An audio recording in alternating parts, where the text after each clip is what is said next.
Hi again. We're back live, and I hope you're all enjoying the talk so far. We're getting close to 24 hours mark now. Well, if you tune in late and not sure what I'm talking about, we are subjecting ourselves to running a 72 hours long marathon of streaming on YouTube, delivering you completely free project management content. And why are we doing this? Well, think we need more free and quality project management content.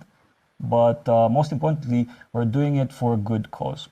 We're raising money for Malala Fund, a foundation determined to help shape a world where every girl can learn and lead. With PM72 Summit, we managed to raise so far $53,000 to contribute to their mission. And as the event progresses, we hope to get your support as well. But don't listen to me. How about we hear from Malala Fund team? We have with us today Gayathri Butler, Malala Fund's Director of Advocates Programs, and Javed Malik, Head of Programs in Pakistan. Thank you both for joining me today to chat about Malala Fund, and I really hope I wasn't too far off pronouncing your names. Thanks so much for inviting us, Biro. We're really, really happy to be here, and already just wanted for this event and for the support already that Jexo and all the people who've donated so far. We feel really appreciative of this support. Well, I really want to thank you. For us, it's a thrill organizing such a significant event for your foundation, mainly because of two reasons. One, we are big fans and supporters of the work Malala Yousaf and her father are doing and the impact they're having. But most importantly, myself as well as my team, we believe every girl has the right to shape their own future. And honestly, we couldn't think of a better fit than Malala Fund. So thank you for partnering up with us on this event. Really happy. Right, so enough of talking. I'm going to let you introduce yourself because I'm sure a lot of people that are watching us want to learn more about you. Great. Well, maybe I'll start. You pronounce my name beautifully. It's Gayathri Butler. And as you mentioned, I'm a Director of Programs at Malala Fund. I'm based in London. We are headquartered in London and in the US, but we have offices in a number of countries. And I'll hand over to Javed, my colleague in Pakistan. Thank you. Very pleased to be here. Thank you, Biro. Thank you, Jexo, and its employees and supporters for Malala Fund. It's really privileged to be here. My name is Javed Malik, and I'm Director for Pakistan Program. I've joined Malala Fund Pakistan at a very critical time. It's a time when we are establishing our formal office. We are finalizing a strategy, having initial large-scale collaboration with the government. It's very exciting to be here and exciting to be part of the discussion. Well, great to have you. How about you tell me and everyone that's watching what Malala Fund, what your mission is? Sure. So Malala Fund is a non-profit organization focused on girls' education. It was founded in 2013 by Malala Yousafzai and her father, Ziauddin. And our mission is to ensure that every girl around the world has access to 12 years of safe, free, and quality education. And that 12 years is really important to us because there's actually been quite a lot of progress around the world in terms of primary education. But what you see as girls get older, as they start hitting 11, 12 years, 13 years, there's quite a big drop off. And that's when you see really a huge number of out of school girls. And so our mission is really focused on ensuring there's that 12 years and all the way through to secondary education. And maybe just to give you your kind of all the participants a bit of an practical understanding of how we do this. There are kind of three ways in which we try and achieve our mission. The first is to support local activists, education activists around the world, to really strengthen what they're doing, expand what they're doing in their own communities for girls' education. We also then we develop networks and partnerships between activists and decision makers to advocate for change for girls' education, and really focus on sort of systems change and the work that they can do together to really put pressure on governments to bring about change. And then a third and sort of new growing area of our work is all about amplifying girls' voices in this space. So we have a new program, the Girl Program, which is really investing in organizations that are led by young women, potentially startup nonprofits are really in this space, and really tackling the barriers to girls' education. And we also have a digital publication that is made from content with girls, for girls, and that you can see online with really interesting stories of girls leading change around the world. And we're currently, I'll just say they're currently in 9 countries, 4 in Asia, 3 in Africa. We also have Brazil and Lebanon. And so we are kind of really now expanding a global reach, and Pakistan is a really very important country for us. Those are a lot of great initiatives, and I'm quite interested in the part on the local activist activities. Could you please tell us more about your locally led model and why it's important to invest in local solutions, basically? Yeah, sure. I mean, I think the examples are best when I'm going to hand over to my colleague Javed in Pakistan, who can really draw out some specific examples in Pakistan. I think that will give you a really good flavor of the work. But just by way of framing, in all the countries that we work, the challenges for girls' education, they're really complex. And the sort of the barriers that we see, so they can be to do with a lack of education financing. They can be problems in terms of policy, the policy environment, and gaps you might see that then don't allow you to enforce a girl's right to education. But there are also, for girls, lots of challenges within the communities around kind of what is the right thing for a girl to be doing as she reaches her teenage years, where there are potentially issues around whether a girl should be outside the home, whether they actually are better, like their time is better spent doing household chores, preparing for marriage, for motherhood, whether there are economic considerations if you have a boy and a girl, and if there's sometimes preference to send a boy to school because there are greater economic gains, etc. So the challenges are super complex, and in every country it's different. So Malala Fund's approach is, we know that the activists working in those countries understand the context best. They can design the right solutions. So our role in this is really to support them and enable them to do their work better. So that's why we choose this sort of locally led model. And it's very much based on our founders' experience based in Pakistan, and their kind of understanding of the needs and the solutions. And then they were given the platform in order to kind of drive change. They now want to pass on this privilege and this opportunity to others. And so that really sits behind kind of our locally led model. But let me hand over to Javed, because I think actually he'll be able to then give you some real life examples of this in Pakistan. Yeah, no, thank you, Gab. Thank you for great framing. It's about listening the ground really well, trying to understand what the girls really want from their own context, and trying to amplify their voices so that they could speak to power. It also means that giving them tools, and the champions tools, to understand policy and engaging with the policymakers in the parliament as well as in the government. So I think broadly that is the model, but I think the context is very, very difficult. Pakistan, we have 22 million out of school children, which is the second largest number of children out of school after Nigeria. And majority of these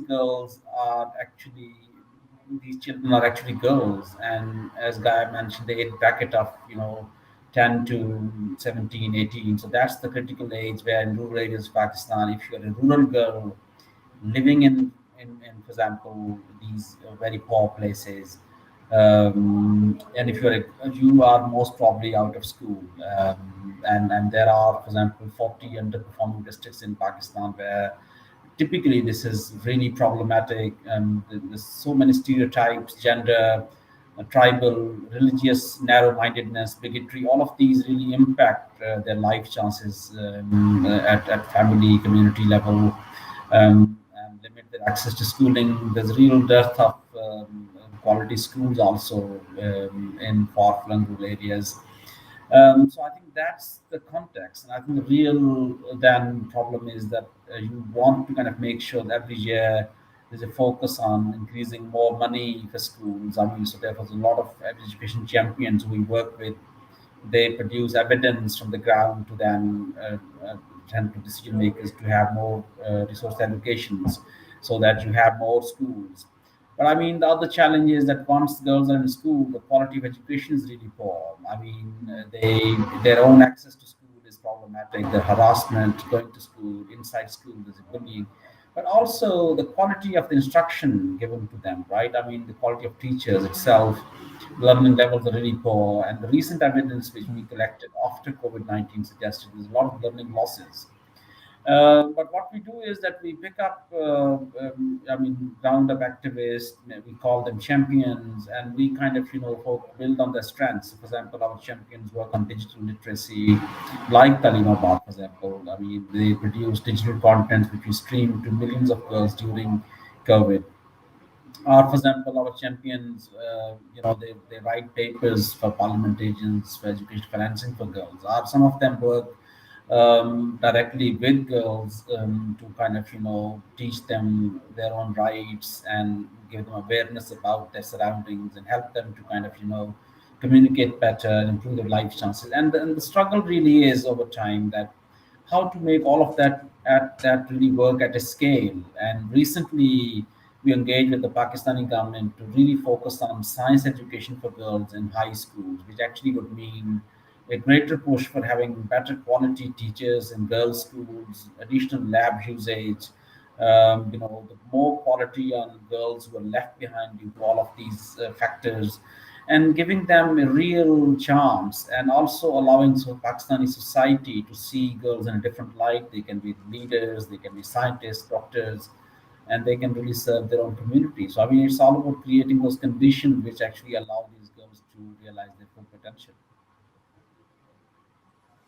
Yeah, that's a really good point. And to follow up a follow-up question, with so many pressing problems facing our world, how can tackling the barriers keeping girls from learning and completing their full education help? Yeah, I mean, it's a good question because it does feel like there are so many competing challenges.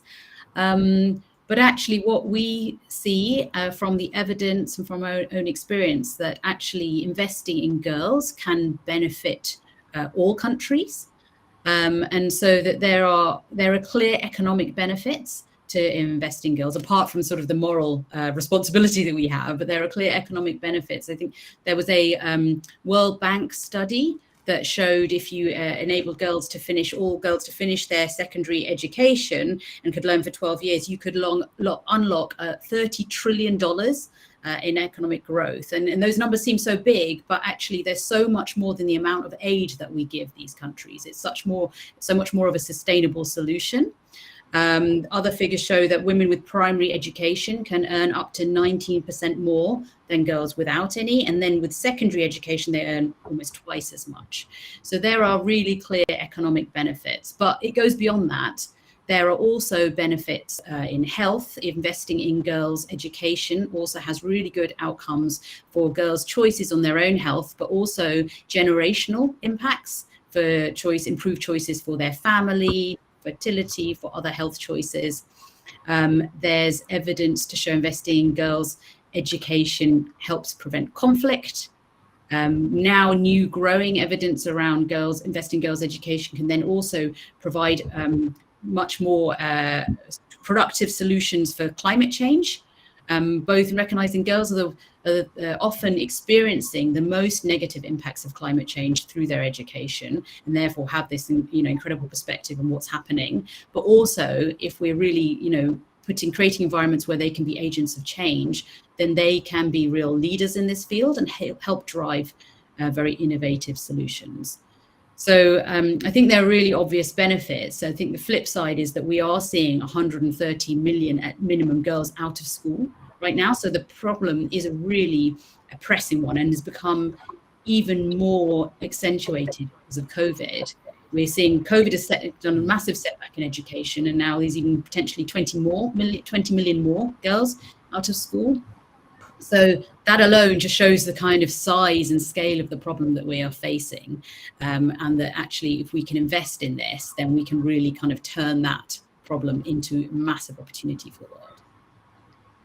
Yeah, I haven't even think of the fact that COVID has had a big impact in this way as well.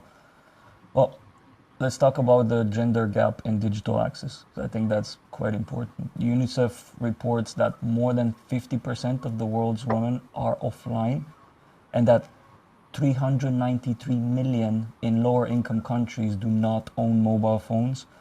In Pakistan, where you work, boys are using the internet 4 times as much as girls. One study found that boys are 1.8 times more likely to own a smartphone. Can you tell us how Malala Fund is working to help close this gap, and how others can do so as well? Sure, Javed, maybe I'll hand over to you. You talk about Pakistan first, and I'll provide a bit more of a global description of what we're doing.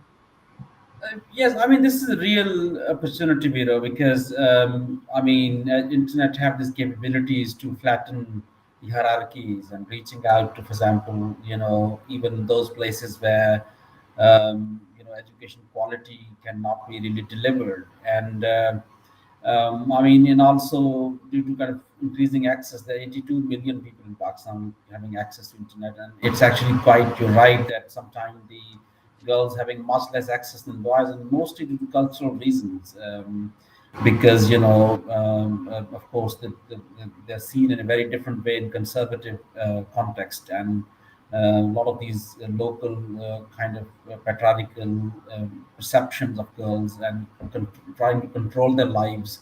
A lot of conservative societies and communities don't allow them to use internet. I mean, that is there. At the same time, we are giving a very kind of bold offer to the government as well as to the people. To the government, we are part of the federal ministry in which we are trying to shape the policy, digital content streaming from the ministry to the actual schools will become now more possible. And before that, during COVID, we worked very closely with digital content creators to develop lessons which actually were delivered to many of these kind of cell phones, which actually we later evaluated were used by by students at a very large number. And at the same time, we are trying to push for example, when we pick partners, we make sure that they have a very elaborate focus on girls. I mean, we have, and my example I'll give is Azicor, for example, they would send 1 million text messages to kind of parents of the girls to return their children back to school. I mean, so that's something which we're trying to do in the Sindh province.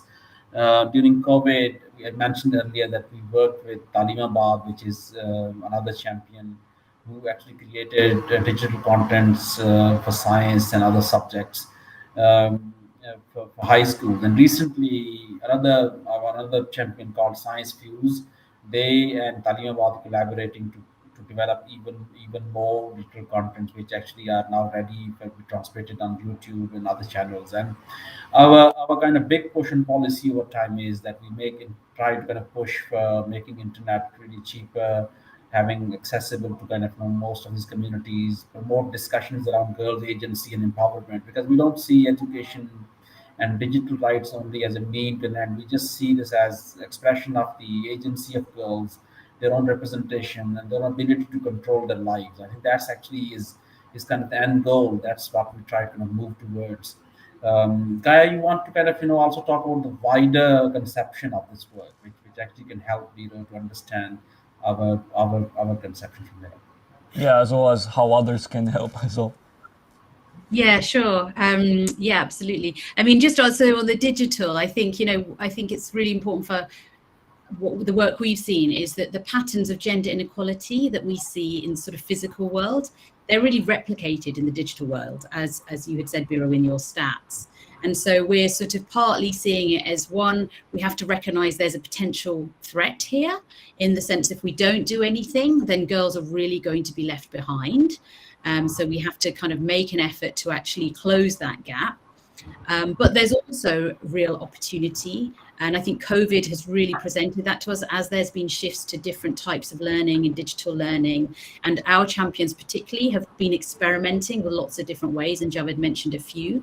And that's been happening in really complicated situations. So education champions in Pakistan, he mentioned, have been developing curriculum. We have a champion in Afghanistan that was doing a lot before the fall of the Taliban, with the fall of Kabul, and the Taliban taking over. They were already developing curriculum for girls that was online. And now we're trying to work out how can we do that in a way that girls, even though they are forced to stay at home, can they have access to learning? And we've had opportunities in Nigeria where there's continuous conflict to try out new models. Sometimes it's more like radio learning and TV learning rather than the internet, depending on connectivity.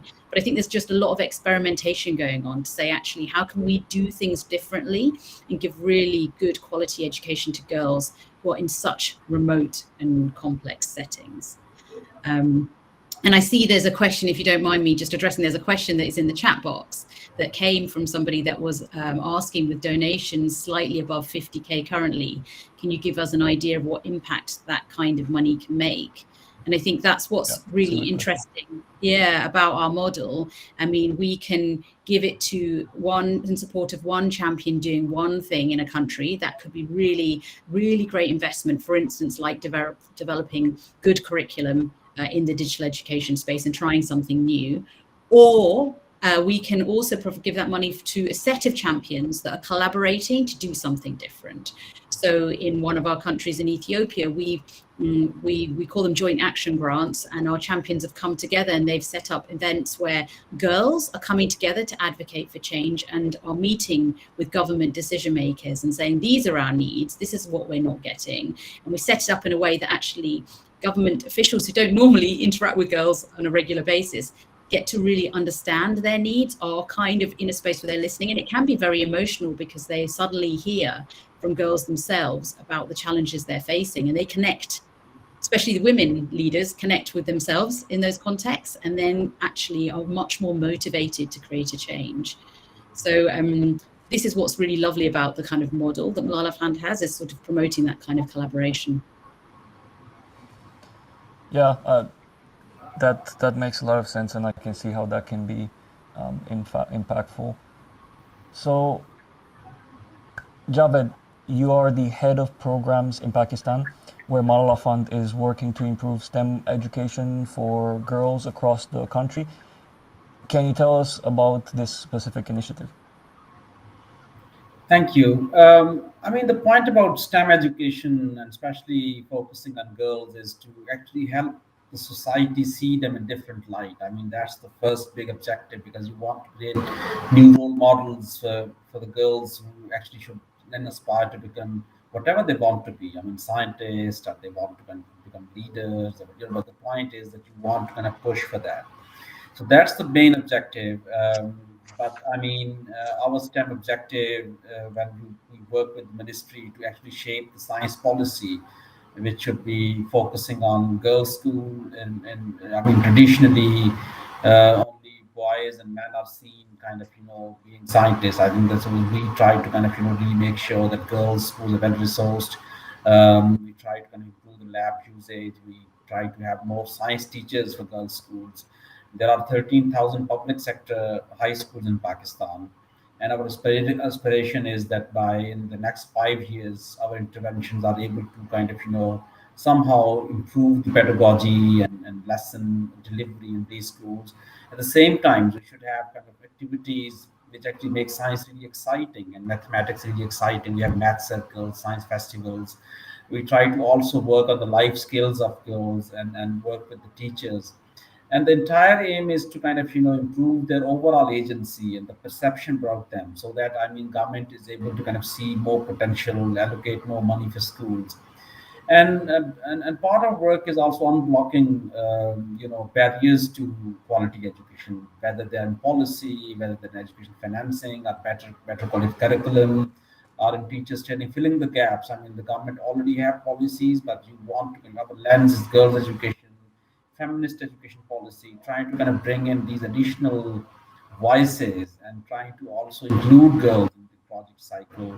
And then we have a very vast kind of private sector as well, and there's a very vast low cost private sector. So although we work with the public sector schooling, we also kind of try to engage with all of that and make a coalition of various actors who could actually push for this. And finally, we are trying to work with international actors, bring collaboration which can work with the ministry, with individual schools, with teachers associations, with science associations to actually push for this. And this entire push is for quality education to improve the agency. And I think one of the questions which Gaia responded already, how, for example, these donations work, they're actually directly linked with improvement in either the learning levels or either the learning experiences of girls, or either for example, funding for some studies which actually help government to learn better, or to fund and another organization who can actually work with these girls to kind of see themselves in different light and help them to become leaders for future. Well, I feel that myself, probably the audience as well, has learned quite a bit. This is quite informative. It does seem like you're involved and you're in quite a bit of initiatives and helping in many, many ways. I want to thank both of you for joining us today. But before we close out the session, I want to ask how those who are interested can support your work. Apart from donating through the PM72 event, what other ways? Well, thanks so much for asking that question. And again, we are so appreciative of all the donations so far through this event. So just really want to give another thanks for that. I think for anyone else who wants to contribute, there are a number of ways you can do that. You could you go to the Malala Fund website where there is an option to donate. So you could do that directly. You could also, like Biro has done, you could organize another fundraiser among your family and friends. We're always happy to come and talk about our work. It's, it's our passion. So really, we believe in this work. So we're really happy to do that. Just simply educating yourselves on the challenges facing girls, either our website or others, just to kind of to follow it and understand how important this is and advocate for others. And a couple of other ways, if you want to educate yourself, also our magazine, digital magazine Assembly, you can go to that. We're on Instagram. And I think that's just really lovely stories, very inspiring stories to kind of see girls leading change. And perhaps a final plug is that actually Malala Fund has launched a merchandise shop. Currently it's only available in the States, but has some really beautiful prints, artistic prints. And we've got 4 female artists that are doing especially creating things for Malala Fund and some inspirational quotes from Malala. So if you would like to buy presents, inspire any young girls, that might be a good place to go for gifts. That's really great. And I've not heard of the shop, to be honest. I'll have a look as well. I think all of us around here were big merch fans. We'll also probably be able to put the link to that shop in our stream. So yeah, you can go there as well and buy t-shirts and additional stuff. One last thing before you go. So we have a question for us from our team. Each of you interested in what is your favorite project along all of the initiatives that you're working on. If you want to go Gaia and then Javed as well, what's your favorite? Oh, there's so many to choose from. I think, one of the ones I've liked most sort of during the COVID period is seeing one of our partners in Nigeria really thinking through how they can provide alternative learning to girls through radio programming. I think that's been really interesting because what they found is it's not just useful during COVID, but actually they're discovering that radio learning can be a really useful channel for girls when there's all these conflicts in northern Nigeria to with Boko Haram. And so I love the fact that they've been able to experiment during this time that's been really difficult and then find incredible opportunities to do more in a very, very complex environment. So off the top of my head, but I could probably reel off quite a few. I won't take up the time, but that is off the top of my head one that sort of stands in my mind at the moment. We'll take that one. Javed, you? I like actually one of our partners in Karachi, Yazikor. They make these educational comics for girls and boys, and I think the comics are very interesting because you can read them for fun, but they teach you life lessons. They inspire you to kind of become your journey for learning, but also to serve community. And now the comics are now being actually digitized, and they also have recently appeared. Their characters appeared in the local digital film as well. So really touching new horizons through our support. I think that's really very exciting and inspiring for me. That's great. I feel that that question was well put together because we found out a bit more about the initiatives. Well, thank you again for taking the time to have this chat with me. I know you're busy changing the world, so I really appreciate it. If you're watching and been enjoying our free content so far, please go donate to Malala Fund and let's make a difference. Links are all in the description, and have a great rest of PM72. Thank you for having us.